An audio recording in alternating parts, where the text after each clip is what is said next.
கற்றது உலகளவாகவும் கல்லாதது கைமண்ணளவாகவும் இருக்கட்டும். Hello everyone, எல்லாரும் எப்படி இருக்கீங்க? நல்லா இருக்கீங்களா? இன்னைக்கு நான் பேசுகிற டாபிக் என்ன அப்படின்னு பார்த்தீங்கன்னா, சங்கர் சாரோடைய டைரக்ஷனில் ரிலீஸ் ஆகிருக்கிற கேம் சேஞ்சர் அப்படிங்கிற அந்த பர்டிகுலர் படத்துடைய ரிவ்யூ தான் இந்த வீடியோவில் உங்ககிட்ட பேச போகிறேன். ரொம்ப டேஸ்க்கு அப்புறம் மூவியோட ரிவ்யூ அண்ட் அஃப்கோர்ஸ் எல்லாத்துக்கும் மேலே கேம் சேஞ்சர் அப்படிங்கிற மூவி வந்து பர்சனலாக எனக்கு பிடிச்சிருந்துச்சா அப்படின்னு கேட்டிங்கன்னா நான் சொல்கிறேன்.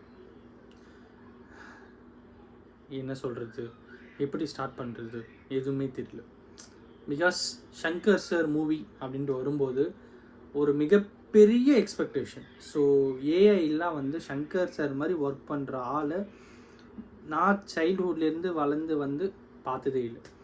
ஸோ முதல்வன் மூவியில் அந்த அனகொண்டா சீன் வரும் பார்த்தீங்கன்னா, அந்த சாங்கில் முதல்வனி சாங்கில் அங்கேயா இருக்கட்டும், அதுக்கப்புறம் வந்து அந்நியனாக இருக்கட்டும், அதுக்கப்புறம் வந்து எந்திரனாக இருக்கட்டும், எந்திரன் 2ஆக இருக்கட்டும், ஐயா இருக்கட்டும். ஸோ விஎஃப்எக்ஸ் அப்படின்னு வரும்போது சங்கர் சார்னா ஒரு இமேஜ் வேறு லெவலில் இருக்கும்.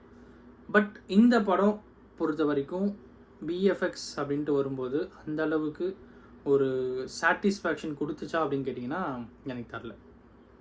அண்ட் ஸ்டோரியுடைய கண்டென்ட்டு ஓகே, எப்பயுமே அவருடைய மூவிஸ்லாம் பார்த்தீங்கன்னா சொசைட்டி மேலே இருக்கிற ஒரு நார்மல் சிட்டிஸ்னுடைய கோவத்தை வெளிப்படுத்துகிற மாதிரி தான் மூவி இருக்கும். லைக் இந்தியன், அப்புறம் வந்து எந்திரன், அப்புறம் வேறு என்ன மூவிஸ் இருந்துச்சு, லைக் முதல்வன். ஸோ இந்த மாதிரிலாம் வரும்போது அவர் இந்த சமூகத்து மேலே ஒரு நார்மல் சிட்டிஸ்னுடைய கோவம் எந்த அளவுக்கு இருக்குது அப்படிங்கிறத ஸ்ட்ராங்காக பேசிடுவார். ஆனால் இந்த படத்தில் அந்த அளவுக்கு இவர் ரொம்ப எக்ஸ்ட்ரானரியாக பிளான் பண்ணிட்டாரோ, இல்லைனா வந்து ஆந்திரா ஸ்டேட்டுடைய ஃபேன்ஸை சாட்டிஸ்ஃபை பண்ணுற மாதிரி ஒரு மூவி எடுக்கணுன்றதுக்காக எடுத்தாரா அப்படின்ற மாதிரி எனக்கு தெரியல. பட் இந்த மூவி ஒரு தமிழ் ஆடியன்ஸாக நிறைய சங்கர்ஸோடைய மூவிஸ் பார்த்துட்டு திடீர்னு இந்த படத்தை பார்க்கும்போது ரொம்ப சேஞ்சாக இருக்குது. ஏன்னா இது சங்கர்ஸோட படமா அப்படின்ற மாதிரியே சில இடத்துல எனக்கு வந்து ஃபீல் ஆச்சு.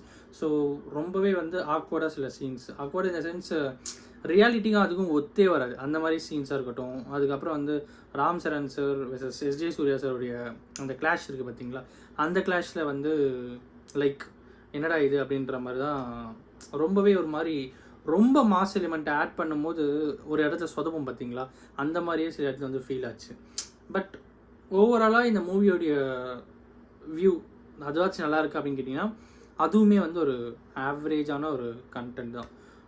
ரொம்ப ரொம்ப வருத்தமாக இருக்குது. ஒரு சினிமா ஃபேனாக அண்ட் சங்கர் சாரோட ஃபேனாக ரொம்ப மிகப்பெரிய எக்ஸ்பெக்டேஷன் வச்சுட்டு போனேன். பட் அதில் எனக்கு ஒரு 20% to 30% தான் சாட்டிஸ்ஃபை ஆகிருக்கும் அப்படின்னே சொல்லலாம். பிகாஸ் அந்த அளவுக்கு மூவி ஒர்த் இல்லை அப்படின்னும் போது தான் கஷ்டமாக இருக்குது. ஸோ சங்கர்ஸோடைய கம்பேக் பயங்கரமாக இருக்கணும் அப்படின்னு எதிர்பார்க்குற நிறைய ஃபேன்ஸில் நானும் ஒருத்தன்.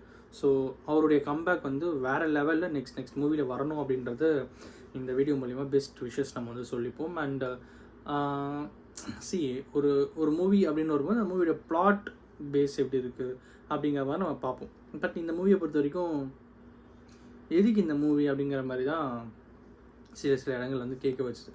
ஸோ ரொம்ப ரொம்ப ஆக்வர்டாக சில சீன்ஸாக இருக்கட்டும், அப்புறம் வந்து அன்எக்ஸ்பெக்டடாக லைக் யோசிச்சு கூட பார்க்க முடியாத அளவுக்கு சில சீன்ஸ் இருக்கும். அதெல்லாம் ப்ராக்டிக்கலாக ஒர்க் அவுட்டே ஆகாது. அந்த மாதிரி சீன்ஸ்லாம் சங்கர் சாரோட மூவியில் இருக்கா அப்படின்னு பார்க்கும்போது ரொம்பவே என்னடா இது இந்த மாதிரிலாம் சங்கர் சாரோட மூவியில் அப்படின்ற மாதிரி தான் ஃபீல் ஆச்சு. ஹானஸ்ட் ரிவ்யூவாக இந்த வீடியோவை நான் வந்து மேக் பண்ணுறேன். இந்த மூவியை பற்றி டவுன் கிரேட் பண்ணணும், அதுக்கப்புறம் வந்து புஷ் பண்ணணும் அப்படின்லாம் நமக்கு கிடையாது. ஒரு சங்கர் சாரோட ஃபேனாக இந்த மூவி நீங்கள் போய் பார்த்தீங்கன்னா உங்களுக்கு சாட்டிஸ்ஃபை ஆகுமான்னு கேட்டிங்கன்னா டவுட் தான். இல்லை ஒரு மாஸ் எலிமெண்ட்டாக ஒரு மூவி நம்ம பார்க்கணும், ஒரு என்ஜாய்மெண்ட்டாக பார்க்கணும், ஒரு என்டர்டெயின்மெண்ட்டாக பார்க்கணும் அப்படின்னு சொல்லி நீங்கள் போயிட்டு கேம் சேஞ்சர் பார்த்தீங்கன்னா ஓகேவாக இருக்கும். ஒரு 50 to 60% உங்களுக்கு ஓகேவாக இருக்கும்.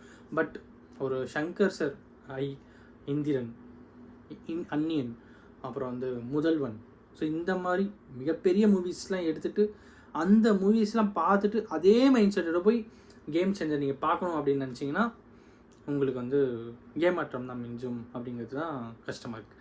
பட் ஒரு நார்மல் ஃபேன்னா நீங்கள் போய் பார்த்தீங்கன்னா உங்களுக்கு இந்த மூவி வந்து ஓரளவுக்கு ஆவரேஜான மூவியாக இருக்கும் அப்படிங்கிறது இந்த வீடியோவில் உங்கள்கிட்ட சொல்லிக்கிறேன். இந்த வீடியோ யாருன்னா ஒருத்தருக்கு நாலேஜ் ஷேருங்க இருக்குன்னு சொல்லி நான் நம்புகிறேன். Thank you so much.